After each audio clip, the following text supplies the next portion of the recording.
On today's show, the Boogeyman is real. I've been telling everybody that we have our first in Hollywood, and how many grams of protein does The Rock have on set? We'll ask Skyscraper director Rawson Thurber in studio. It's Collider Movie Talk.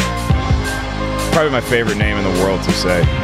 Rawson Thurber. God, what a good name. Strong name. I always have questions about the dietary habits of The Rock. We are going to welcome you guys to Collider Movie Talk. We'll be joined by Mr. Thurber in about 30 minutes. In the meantime, we got me, Mark Ellis. That is Jeff Sneider. Over there, Perri Nemiroff. A lot of good news to get to today. We're going to talk about this whole, the AMC Stubs Pass versus MoviePass, all these other options that you can use to get tickets at a movie theater. Before we get to that, we're going to spotlight a movie you may want to pay to see next year, and that would be Once Upon a Time in Hollywood, Quentin Tarantino's maybe masterpiece that he's working on set with the backdrop of the Manson murders in 1969. It is set for release in August of 2019, marking the 50th anniversary of the tragic Manson murders, and it stars an impressive cast, including Leonardo DiCaprio as a former Western TV star who's fallen on hard times, and Brad Pitt as his stunt double buddy. And we got our first image for it. Check it out right here. I caught it on Collider.com this morning, and this looks like a period piece from the late 1960s,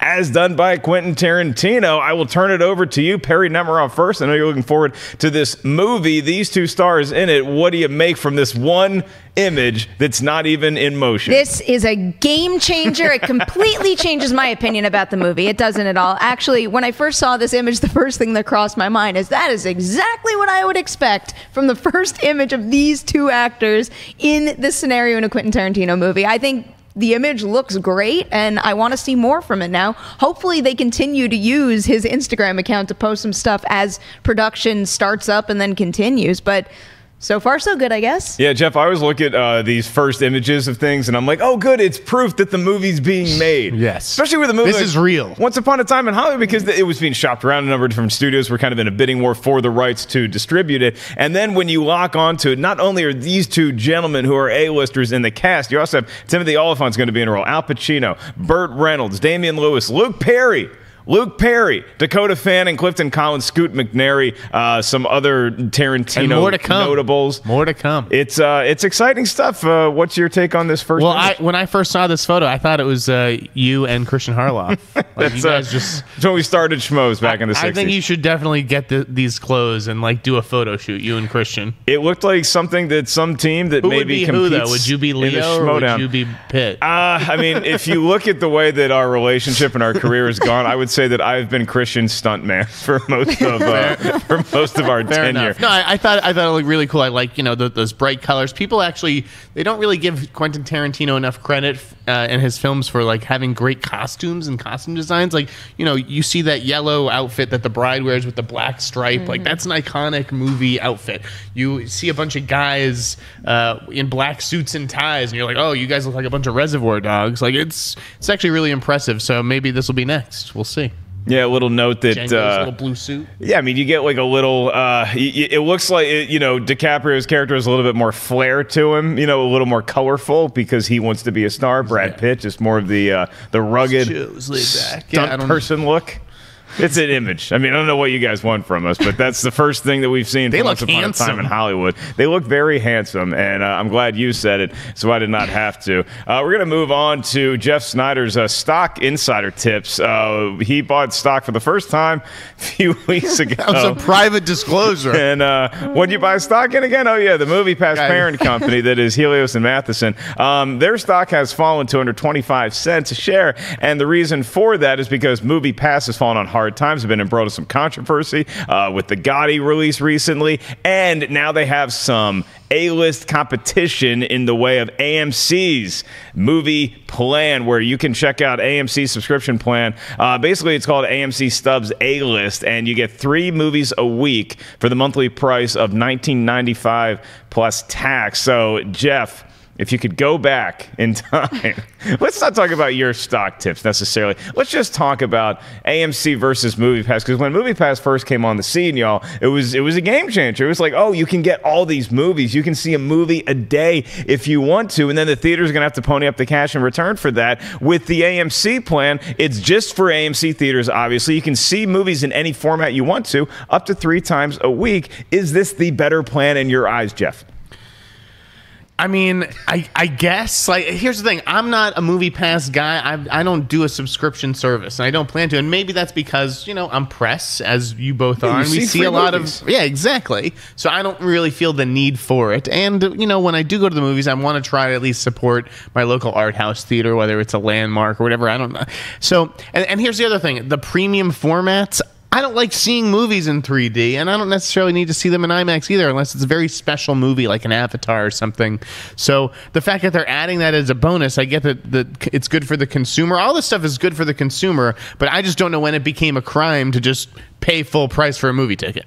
Perri Nemiroff, are you as reticent to join any subscription plan as Mr. Sneider? I flip-flop back and forth just because I do see a whole lot of movies during the week. But then the weekend comes around and I catch myself saying, oh, I missed that and that. Now I want to go see it. And I have been paying full price very regularly, pretty much almost every single weekend in the past couple of months. So I have thought about it. And I have thought about MoviePass too. What tipped the scale away from MoviePass to me is not just the fact that I think that business model is unsustainable and doomed, and I think when it does crash and burn, it's going to hurt distributors in the industry overall, but then it was also all that nonsense with Gotti that I didn't really appreciate. I understand a lot of people out there. That's a bad look. Yeah, it's a terrible look. It's a deceitful look, and I don't like to support that kind of stuff, but I do understand how many people out there are so lucky that these subscription service exists so that they could see more movies, and they're drawing attention to maybe certain movies that some folks might not wanted to have shelled out like the full ticket price for before.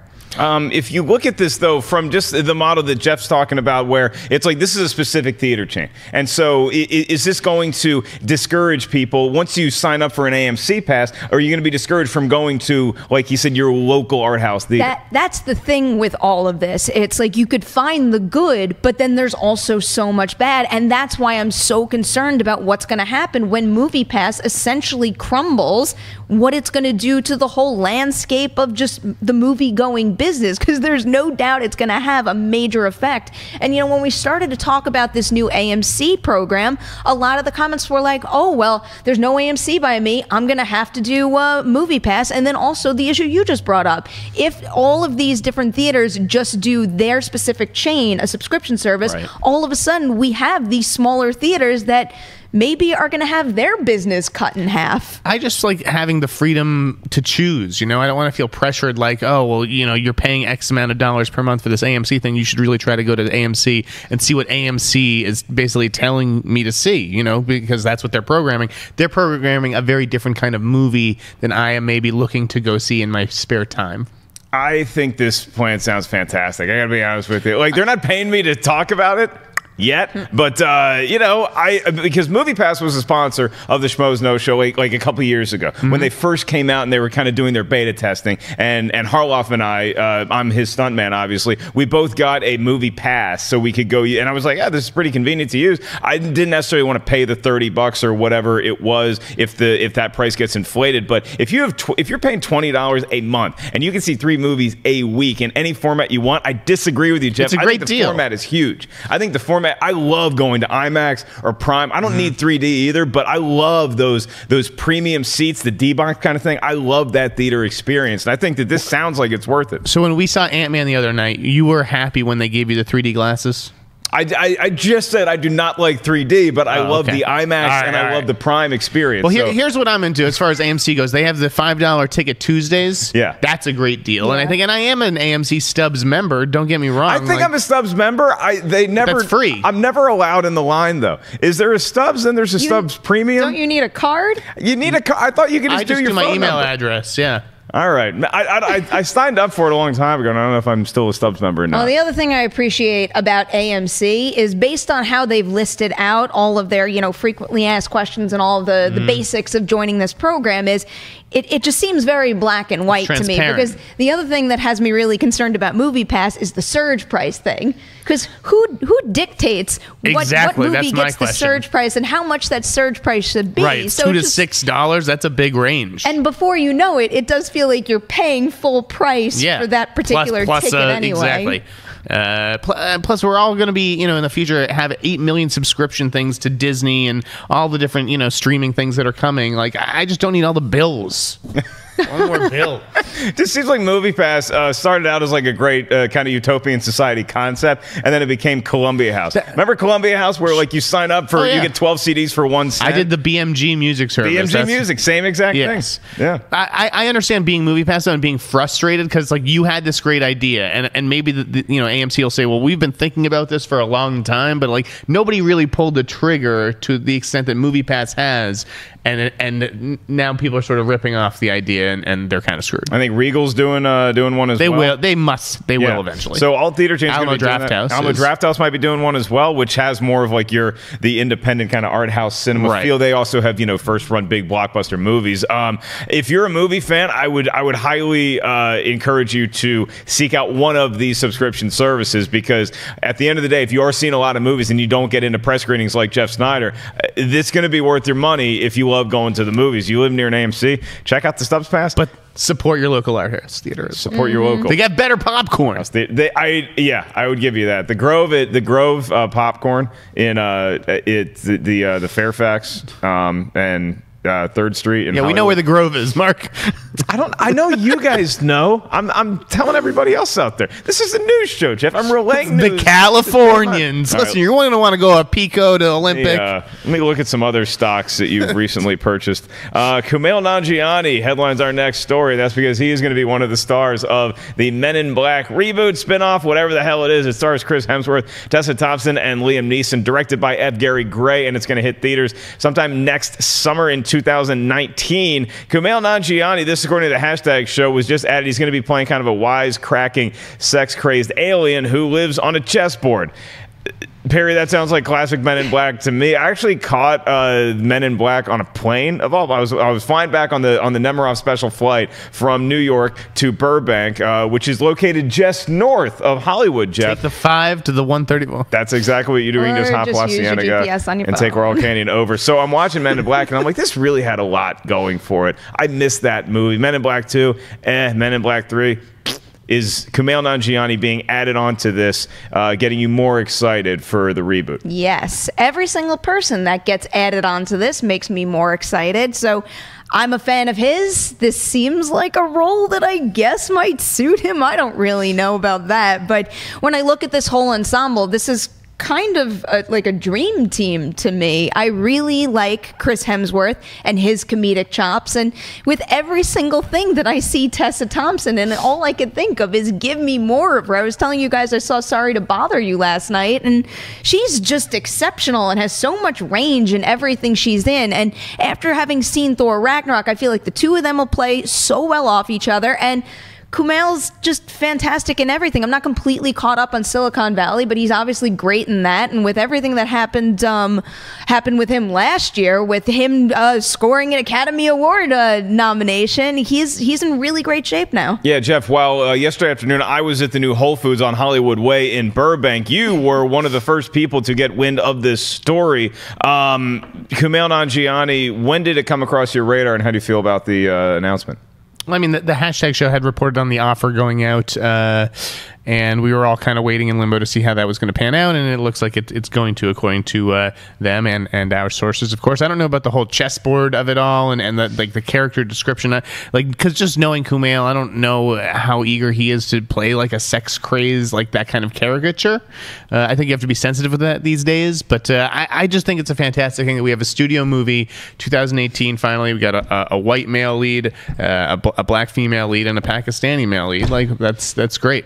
And F. Gary Gray is directing it, and I think this is good news all the way around. This is a movie that, like, it's suddenly becoming one of my more anticipated movies for the summer of 2019. Where were you on the Men in Black? Like, as far as Men in Black, did you like 2? Did you like 3? Did you think that they completely wrung the watch? The sequels are no good. I like the first one, though. I like the one with Vincent D'Onofrio. But yeah, by the time you have, like, even though he was fun, Bill Hader played Andy Warhol, right? It's like, what is going on here? What is this? Any hope or any desire on the part of either one of y'all to see either Will Smith or Tommy Lee Jones make a cameo in this movie?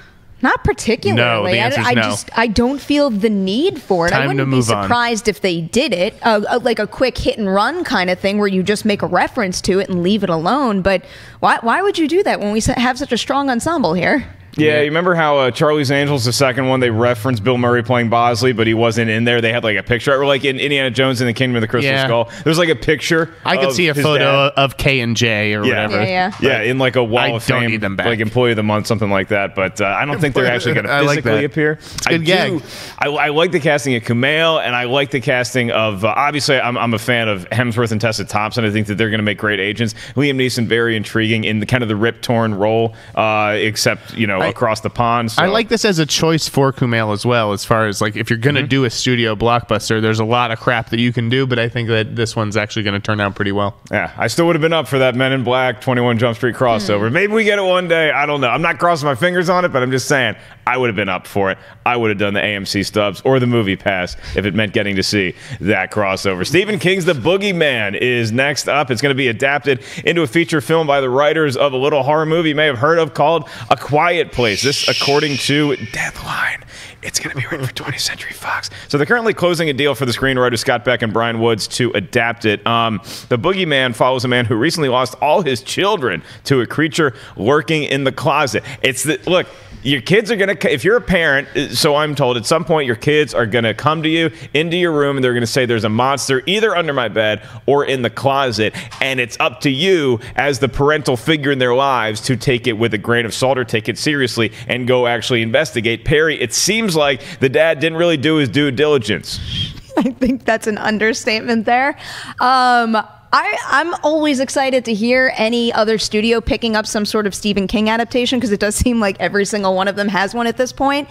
And I had never read The Boogeyman. Before we did that news video the other day, Riley and I both crammed it. And it's interesting because when I first heard about the talent involved in this, I immediately went to, something like an It or A Quiet Place in terms of it being more of a wide-ranging crowd pleaser in a way. And then I sat down to read this thing, and it is extremely dark, and when I read it too, it's very effective and disturbing, but there's also nothing beyond the very, the bare bones surface level concept of the boogeyman in the closet. There's no special hook to make me think, oh, that's going to be the next Pennywise, that's going to be the next, let's say, Pet Sematary, just those ideas that instantly make you think, I need to see what that's about. So, it's a short story. It gives them the opportunity to expand on what's already there, and hopefully they come up with that kind of hook that really grabs my attention a little more so than just reading the short. Are the kids recoverable, or is it like the boogeyman's got them and it's like they're just, like, it's just like the Upside Down? So we're spoiling this right now? Maybe don't. I don't know. Because it's a short story. It's a short story. They have to make more of it. I read it yesterday. I thought it was great. It was really kind of chilling down to my core. I felt it in my bones. Is it going to make a good feature film? In Beck and Woods' hands, I think that it could, yeah, for sure. I really like what they did with A Quiet Place. I think they're going to have a lot of room to flesh things out here, as Perri said. And you have to give it up to Stephen King for actually like letting people adapt his work like this, doing these kind of very low budget deals with a little bit of back end, of course.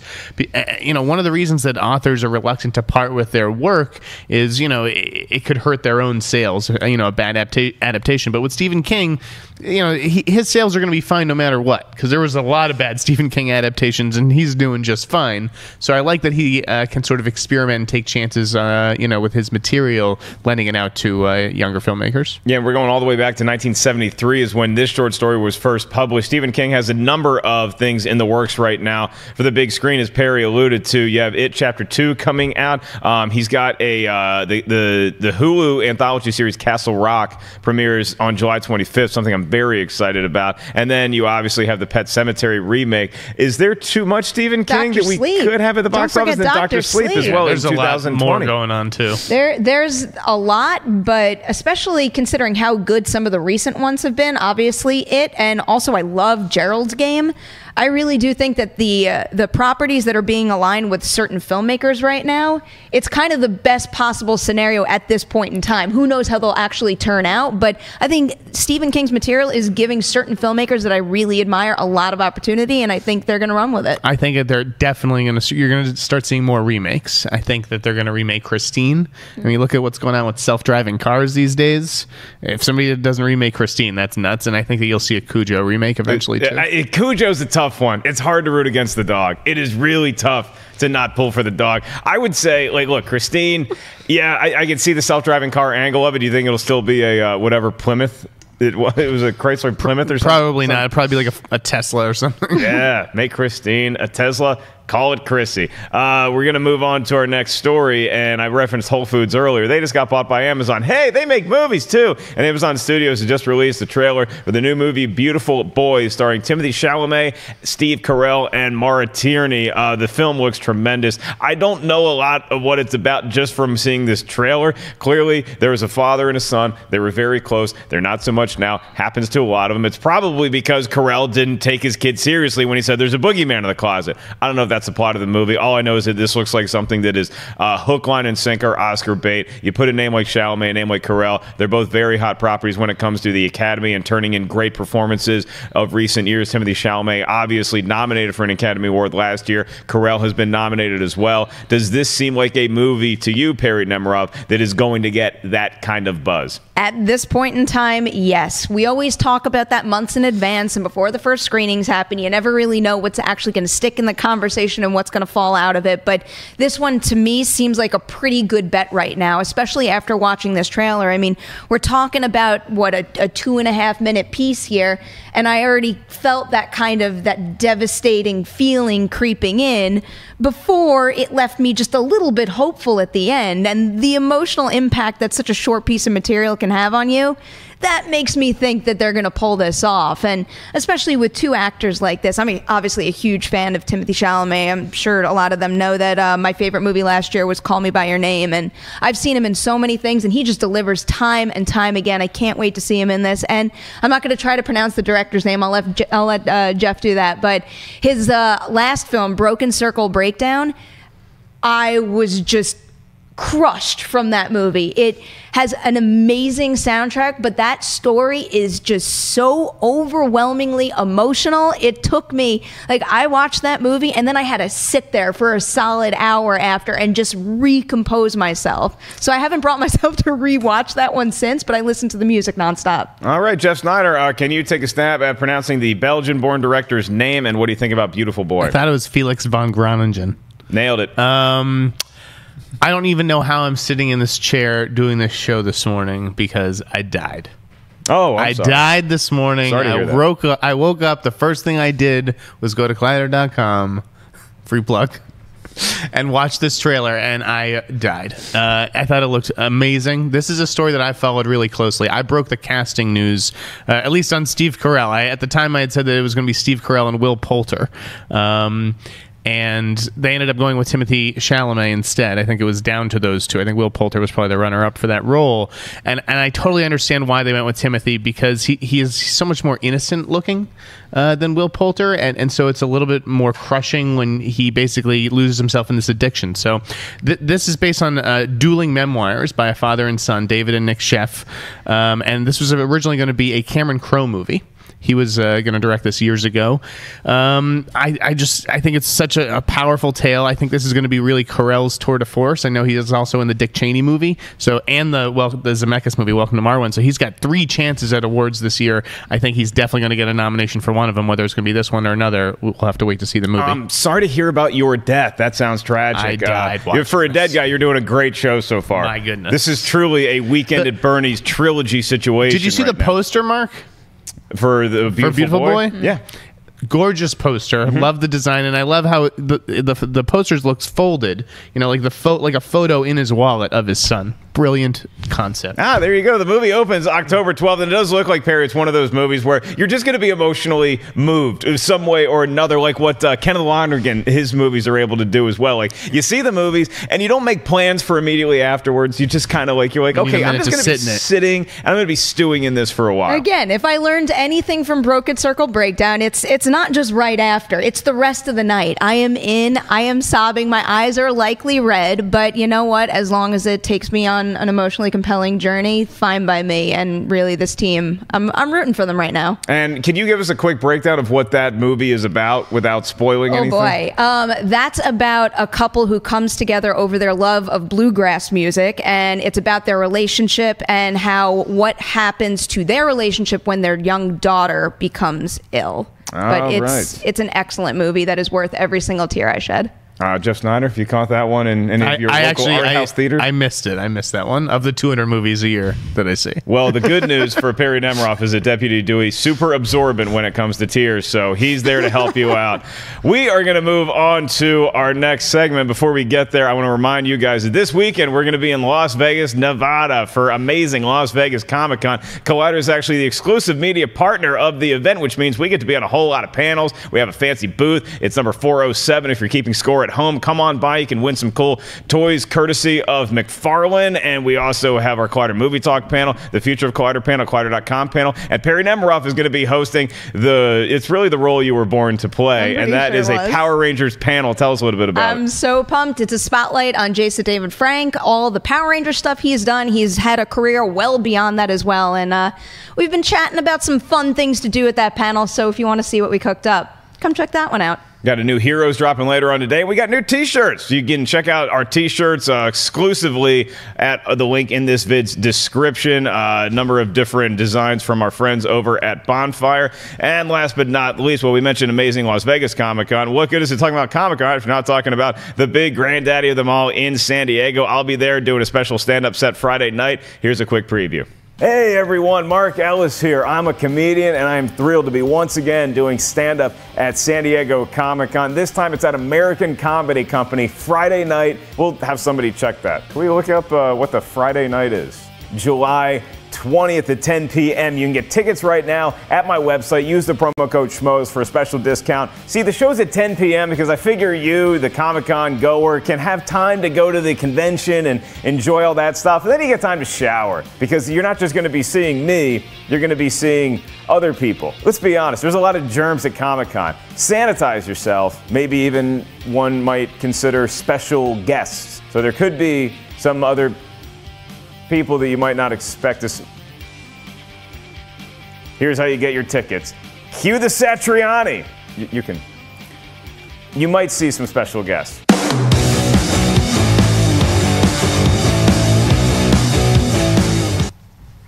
Yeah, emphasis on special guests. I'm going to be headlining the show at American Comedy Company. You can get tickets at markellislive.com. Well, Comic-Con isn't the only huge thing that's happening in July. We have a huge movie starring the biggest movie star in the world, at least in my humble opinion, Dwayne "The Rock" Johnson in Skyscraper. And we are thrilled to welcome the director of the movie opening July 13th to our studio, Rawson Thurber, one of my favorite names of all time to say. And you mentioned this is kind of your first stop on the huge promo tour that you're going to be answering a lot of different questions. This is the first time you've said any of these answers. Yeah. This is a good warm-up for you. Well, I hope so. We'll find out.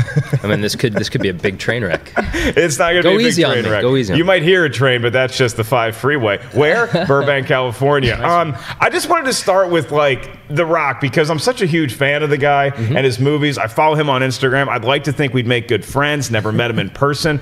What is it like directing the biggest movie star in the world? When he's on set, does that change the way that you have approached directing from your previous movies? Because I'm a fan of your work as well, with We're the Millers and Dodgeball and things like that. When The Rock comes to town, whether it's Central Intelligence or now Skyscraper, what does that change on set for you? That's a great question. It doesn't change how I work, and that's just because Dwayne wouldn't have it any other way. He's not fussy that way. There's no diva stuff. Certainly when he arrives, there's a big entourage that kind of comes with him, and they're all people who've been with him for many, many years. But in terms of, I don't direct him differently than I would a day player. And what's great about Dwayne is he wants to be directed. He's a former athlete, and he likes to, he responds well to, I guess, coaching, right? Not that I'm giving him acting tips, but if I'm there and I say, look, let's try it a little more like this, or how about that? He's game for it. He'll do 100 different takes, and he's there to win. Does he take naps? Because it looks like he's never asleep. If he's not shooting, it looks like he's at the gym. Yeah. And I'm also curious about the craft service situation, because a guy like that, you read Hugh Jackman, who was playing Wolverine, they were just shoveling chicken breasts into him every 2 hours. What is the craft services? How has that changed from something like We're the Millers to The Rock production? Well, Well, Dwayne doesn't eat craft service, of course, but he has a very strict feeding schedule. He has got a wonderful assistant who brings him food. It's a very particular diet. It's a big, sexy machine, and it takes a lot of calibration to kind of keep it looking like that. And I don't think he sleeps. Actually, I don't. I've never. Anytime I text him, no matter what time it is, 2, 3 in the morning, he's like, "Hey, yep, great, let's go." I'm like, "I think you might be a robot. Like, are you plugging yourself in? Like, what's going on?" I need at least 11 hours a day. And Perri, as you know, anytime I am on set, I stumble my way into the jar of red vines, less on the lean protein. You're not giving yourself enough credit for the box jump machine here. Follow me on Instagram and look at the box jumps. We got 37.5 inches the other day. Is that right? We're not here to talk about me. Maybe you and The Rock will get your own movie one day. See, I think we could be friends. You never know. That's the key to getting a movie with The Rock, having a good box jump. Speaking of just him having that, kind of robotic machine-like quality, and also him essentially looking like a living, breathing superhero. Mm-hmm. How do you figure out where to draw the line with your stunts? Do you ever push something too far where you're like, that's way too superhuman for this movie? Well, on the stunt side, he's got a great team that he's been working with for a long time. His lead sort of stunt double is this guy named Tenoi Reed, who's I think a sort of related cousin to Dwayne, and they standing next to each other, they look very, very similar. So if there's anything that's super dangerous, probably ask Tenoi to do it because you don't ever want to hurt the money. But Dwayne's, he's, like I said, he's a former Division I athlete. Like, he can pretty much do it all. But that was what's so interesting about Skyscraper for me. One of the things that was really important to me was wanting to show Dwayne in a way that people hadn't seen him before, right? Because most of the movies that he does, he's functionally bulletproof. He's a superhero without a cape, right? Like, he's never really in jeopardy. And in this one, what I wanted to do and what I talked to Dwayne a lot about was wanting to create a character that was really vulnerable for him, and for him to show not necessarily weakness, but vulnerability and struggle, and that's what we talked about in making this film. And you'll see it in Skyscraper that he just barely survives the adventure. He barely survives the action. He's beat up, he's broken, but he won't give up. And I think it's his best performance ever. It's kind of like what happened to you this morning after you watched the Beautiful Boy trailer. Yes, exactly. Isn't that a great piece? I love that trailer. Yeah, it was fantastic. I can't wait to see that one. So I have never sweat so much during a movie. Oh, you've seen it? I didn't know you saw it. Yeah, bro, I saw the movie. Oh, okay. My palms were disgusting. Okay. Yes. So tell me about the camera work and working with your DP to attain some of these shots, because I don't even have a fear of heights, but I felt like I had vertigo watching some of this stuff. Oh, I can't tell you how happy that makes me, Jeff. Oh, I have a fear of heights, so it was a tough movie for me to make. I guess just like you guys go up there, I'll be down here. I know. Maybe I should have made Ranch House or something as opposed to Skyscraper. Split level. I had the greatest living American cinematographer on Earth. Robert Elswit shot the movie. Oh, wow. Okay. So, you're starting sort of on third base. A lot of people would say that too, but when you just said Bob Elswit, I was like, okay. No, he's the best. Yeah. He's the best. I've wanted to work with him my whole life. I don't know why, but he agreed to shoot this movie, and I was so happy. So there's a lot of credit goes to Robert Elswit. But in terms of, the Vertigo side of it, that's part of the package, right? Like, when you're selling a picture like this, when you're selling, essentially Die Hard meets Towering Inferno, right? When you're selling that thing, you want to deliver on that, right? So a lot of thought went into the vertigo elements and the height elements, and always wanting to keep the story sort of pushing upward and upward. And so that wasn't by accident. But what was sort of interesting about Skyscraper is, in the movie, the building that we have called the Pearl is completely fabricated. It's a 240-story tall building. Does not exist. And when we shot it, we were basically making a movie about a super tall building that's on fire, and we didn't have a building and we didn't have fire. It was all done after with special effects, with visual effects rather, with ILM, and so that was sort of interesting. You had to build at a certain height, so Dwayne was 30 or 40 feet off the ground. Okay, that's what I was looking for. How high up did he get? Yeah, for sure. And because you need him to be that high so that you can get the angles that you want. It wasn't. We didn't build a skyscraper, unfortunately. Although now I'm wishing we had. I mean, you see the skyscraper, and you're like, because it looks so real. Like, I really was not sure if it's based on something that does exist in a different part of the world, and I was like, oh, that kind of looks like the thing in Dubai that Tom Cruise climbed in Mission Impossible 4, but it's in a different place. And I'm like, is it real? And then there's certain things in the movie that you just see, Perri, and it's like, I don't think I have a fear of heights, but I don't go up to a lot of tall buildings. But this reminded me that I should maybe not do that as much. I don't have a fear of heights, but I like things that scare me. And the first time it happened in this movie, it's like there's a shot looking down at him while he's hanging from something, and he slips. And there's something about the way that's being... Really, that's the biggest spoiler of them all. There's something about the way that's captured that it forced me to be like I actually jumped back in my seat. Oh, is that right? I'm so happy to hear that. Yes. As the resident Scream obsessor in the studio, I want to ask about choosing Neve Campbell to star opposite Dwayne in this movie, because for whatever reason, I mean, she definitely can hold her own in something like Scream, but when I think, who's going to be the female lead opposite Dwayne Johnson in that Skyscraper movie, I never would have thought to put her on that list, but she is fantastic in this. Isn't she great? Yeah. She's my favorite thing in the picture. Sorry, Dwayne. She's so good, and we knew we needed somebody who could balance with Dwayne, who had sort of the strength and charisma and intelligence to kind of hold that frame, and had to be a badass, right? Because if Dwayne's going to marry you, you got to be a badass. And I've been a big fan of Neve since Party 5, and certainly Scream, and when we cast her, I was so thrilled. In fact, actually, she came down. This is I don't know if she'll like me telling the story, but she came down. We did like a little chemistry read, right? And so Dwayne was shooting, I think, Rampage in Atlanta, and Neve flew in, and she was in her trailer, waiting for there to be a break in shooting, and there was a break, and I went out to get her, right? And I knock on her trailer door, and I say, "Hey, Neve, nice to meet you. Come on, I'll bring you over and talk to Dwayne." And we start walking and talking. And what I didn't know is, and she told me later, that she thought I was a PA. Like, she didn't know that I was the director the whole way. And then as we kept getting closer to Dwayne, and then I went in, like, Dwayne gave me a hug. Then she's like, "Oh shit, this is the director." Okay. So it shows you, how talented I am. At any rate, I did something like that with Nathan Kahane once. Is that right? Producer, Yeah. But you're the boss.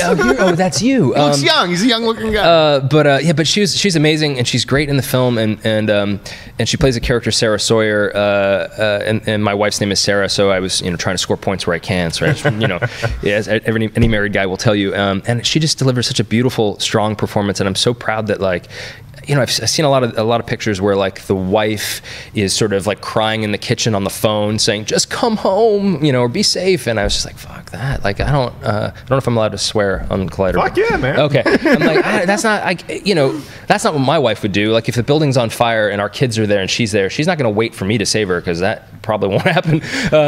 She's gonna take action, and it was really, really important to me. And I don't want to spoil anything, but I'm particularly proud about how the film resolves itself as it relates to Neve Campbell and the biggest action star in the world. It's a good lesson for all you kids out there. Treat every PA like they're a director, because they may actually, in fact, be the director. As long as your wife, Sarah, knows you're the director, not the PA, I think you're doing just fine.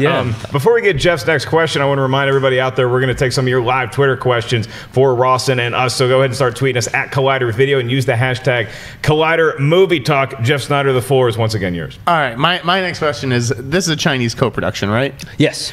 So I thought it was the best Chinese co-production that I've seen in terms of integrating the Chinese cast and giving them something to do in the story. And, because a lot of times it kind of feels shoehorned in with these big studio tentpoles. So can you sort of talk about that, working with the Chinese actors and, giving them, some real agency in the plot? Oh, that's it. Thank you. That's a good one. And that's not by accident, right? Like, obviously when China's a big market, none of this is sort of random, but when you talk about super tall structures, Asia, has some of the tallest, right? Especially Hong Kong, but obviously Beijing, etc. So the story fits there. And I don't know, I wanted to write it. I never really thought about, like, how do I make sure that the Chinese characters have agency and have drive? I just wanted to write a great movie and treat those characters as equal as they should be, and not try to pander, and not try to, like, shoehorn something in. And one of my favorite things is the actor Byron Mann, who plays Inspector Wu in the picture, and Alfina Luck, who plays Sergeant Han. So I cast Byron, and we were talking about it, and I said, "Look, I want your cop to be basically like a gumshoe New York detective, right? We talked about like The Night Of, and he's like, okay, great, got it, right? And he went and called up his friend, Officer Danny of the Hong Kong PD, and did a deep dive into what it's like to be a cop in Hong Kong. And so then Byron came back and had translated all of my English into Cantonese, but specifically Hong Kong Cantonese and cop Cantonese, which has a little bit of English sort of mixed in, right? Which I didn't know. And so we had super authentic Cantonese. And then when we shot the first scene with Inspector Wu, with Byron and everybody else, we did the first few takes in English, and then I wanted to do one in Canto. I'm like, we're going to do everything in English and then one in Canto, because I'm not sure. I think I want to use all Cantonese, but I don't know. And the English takes were fine. Ish, and then they did a take in Cantonese, and I just sat up in my chair, and I'm like, oh, that's it. That's what we're doing. And then I flipped it the other way. So we did 4 or 5 takes in Cantonese and 1 safety take in English. And I'm really proud of, like, we have, I wouldn't say large sections, but significant sections completely in Cantonese that are subtitled. And you don't see that very much in big tentpole pictures, right? And I think it's authentic, it's low to the ground, it's in the soil, right? It makes it feel real, because it is. And then also, I think it gives the movie just a little bit of a brain, which is kind of, not always the case. Yeah, something I noticed too is that you can have full scenes that are actually in Cantonese, and then it's subtitled in English, but as the viewer you don't really notice it's happening. It feels very authentic. And sometimes you're right, in movies it's like they'll start speaking in native language for a sentence, and then it's like, oh, you speak English? Well, let's just speak English. Right. And it comes off a lot more natural in Skyscraper. Oh, thank you. Yeah, I appreciate that. I'm really happy with how it turned out. So I have to ask you this question before we get to live Twitter questions. Okay. And Skyscraper's in theaters July 13th. I want to turn back the clock a little bit, because we do a show here called the Movie Trivia Schmodown, and it's a movie trivia show. There's elements of sports, entertainment, wrestling, all that kind of stuff, but it's based around movie trivia. And we have 2 announcers that sit right over there at the news desk, and it's usually Christian Harloff, myself, who created the Schmodown. We get compared a lot to the announcing team that you may be familiar with from Dodgeball, Gary Cole and Jason Bateman. Did you know you had magic on your hands when they were doing the announcing? How much of that was improv? How much of that was written? I just got to get a little bit of an insight into their process. Look, Cotton McKnight and Pepper Brooks. I think probably my favorite duo that I've ever written, and Gary Cole, just a massive fan for a long time, from Office Space, etc., all the way through everything he's done now. And then Jason Bateman, who's a friend of mine and also just a fantastic guy and super funny. So I'm a big sports fan my whole life, and I would get frustrated by the inane sports commentators, and so I kind of wrote my version of that. The sort of play-by-play man and the color commentary, and the color commentary is always the ex-athlete, right? And so when we cast those guys, I was talking to Gary Cole about it, talking to Bateman about it, and Bateman, like, originally they were both going to be in like shirt and tie, and then Bateman's like, I kind of was thinking this, and he's like, I want like a dodgeball tattoo that has flames on it. I want to wear like one of those X Games jerseys, and I'm like, I love it. And he's like, did his hair funny, and Gary Cole was just bang on perfect. And then the dialogue that I wrote was so ridiculous that the straighter that they played it, the funnier it got, I thought. And it's really in that entire movie, which I'm very proud of. It's some of my favorite stuff, and like my favorite line from my own movie is from them. So interesting strategy, Cotton. Let's see if it pays off. I'm just honored every time we get compared to them. It's not that we're trying to mimic them, but the fact that we naturally fell into it, I'm not going to say no to that comparison. Let's move on to some live Twitter questions before we call it a day. Mac at Average Jedi says, in honor of the Beautiful Boy trailer that we watched and covered earlier in the show, what's the last tearjerker movie you watched? And what could be a good one for the rest of this year? So, you seen anything recently that really got the tear ducts working overdrive? This is the first one that popped to mind. I'm sure I've seen something more recent than this. Well, I mean, obviously the pilot of Handmaid's Tale just kind of wrecked me. I'm a new father, and I was just like, no. But in terms of in the theater, the last time I remember feeling just like I was sobbing, I was like barking like a dog. It was Room, which I know is a couple years back, but I just was like, I haven't felt that way in a theater in a long time. So Room. Perri, what do you got as far as your most recent tearjerker? Is it the movie you were referring to earlier? Well, Room is a good pick, and so is Handmaid's Tale, because I just watched the most recent one last night, and I cried last night. In the theater, though, it was probably Won't You Be My Neighbor. It was a mix of happy, encouraging, and sad tears all at once, but that was another movie where basically my entire long ride over some freeway that I don't know what it was, I was just going by the GPS to get home, just sobbing. sobbing.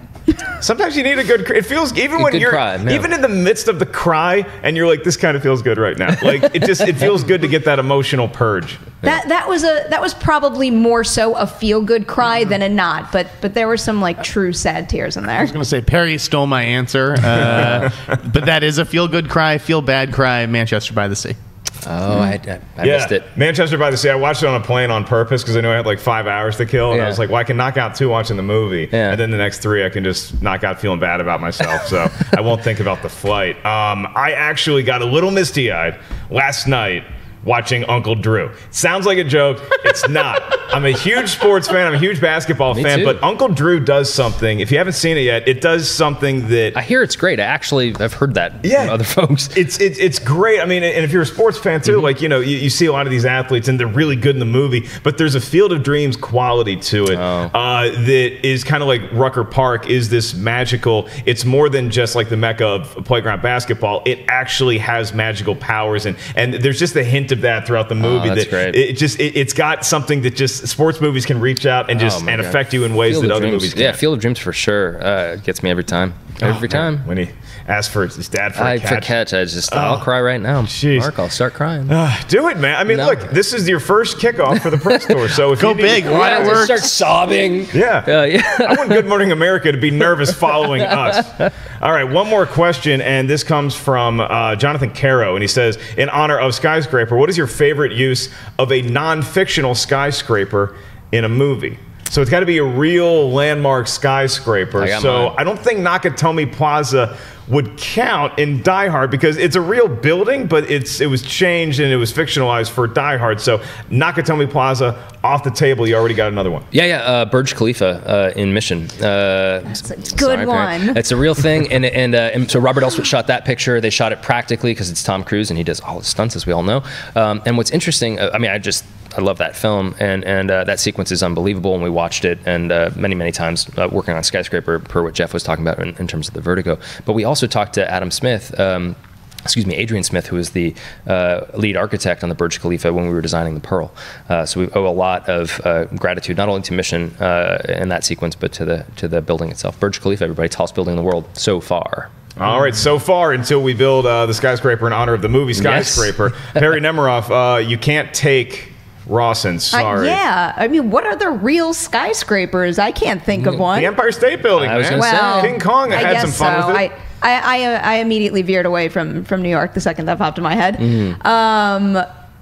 I don't know. I think probably, I mean, it's not a skyscraper, but where I initially went with this was my favorite airport to shoot in, which is the one in Montreal where they shot the terminal and also shot Warm Bodies. And just being able to go and stand in that actually like a former working airport and see what they did with it was kind of exciting. But coming up empty on skyscrapers right now. I'm going to give you a B- on your paper, and here's why. You wrote it tremendously, but it didn't exactly answer the question. You tried to wedge it into airports. You know what's funny is I've heard this before. It happened to Perry a lot in college. I will say planes scrape the skies are taking off, so we'll give you partial credit. Jeff Sneider, you got a skyscraper? No, actually, I was going to say I don't have an answer to this question. I'm going to use my time to do my job as the guy who chronicles development here to ask Rawson, is there anything you can tease us about Red Notice? That's a great way to What grade does he get for that? He gets a D-. A D-? Unless we get some juicy tidbits out of Red Notice.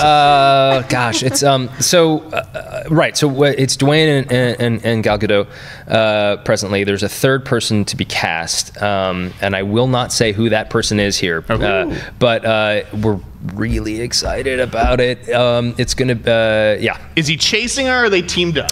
That's all. That's all I'll ask. Or no comment. I really believe me when. So we're shooting April 1st. Okay. Movie comes out June 12th, 2020. I promise you, when you guys see it, you'll know why. I'm not trying to be coy. They're not nuclear launch codes, but it's okay. It would affect the movie in a bad way. Fair but enough. But Dwayne, I think this is all public. But Dwayne will play an Interpol agent tasked with capturing the most wanted art thief in the world, and Gal Gadot plays a mysterious figure in the art world. Ooh, okay. And this other person I gotta shut up now. Yep. Yeah, see, that's what we do. I'm just on like, this I show. saw it. I was like, I can't keep going. We seem so nice and welcoming. Yeah. And then we bring you into our home and Got we you just in the ask some hot nice seat, man. questions, and then all of a sudden, right before the end, just boom. I'll tell you off the air. How about that? Okay. Ooh, okay. Well, let's cut the cameras off there. Thank you guys for tuning into this episode of Collider Movie Talk. I would like to give a heartfelt thank you to Rawson Thurber. Thank you so much for joining us. The movie Skyscraper opens July 13th here in the United States. We've seen it, and it is a ride, kids. Nice. Make sure that you are not like Jeff Sneider and you enjoy the premium IMAX, do the D-Box, whatever the hell you can to get the most out of your theater experience, especially if you're afraid of heights, because don't worry, you're not really up in a tall building. It just feels that way. Thank you, Perri Nemiroff. Thank you, Jeff Sneider. And thank you to everybody in Sleepless in Seattle, which was my Skyscraper answer when they needed the top of the Empire State Building. It's so good. It's not that hard, guys. Skyscraper movies. Hey everybody, Mark Ellis here. Thanks for watching this episode of Collider Movie Talk. You want to watch more? Then click up here, or you can click right here for more great content from Collider. And if you haven't subscribed to Collider Video, do so right now and share this vid with your friends. Thanks for watching.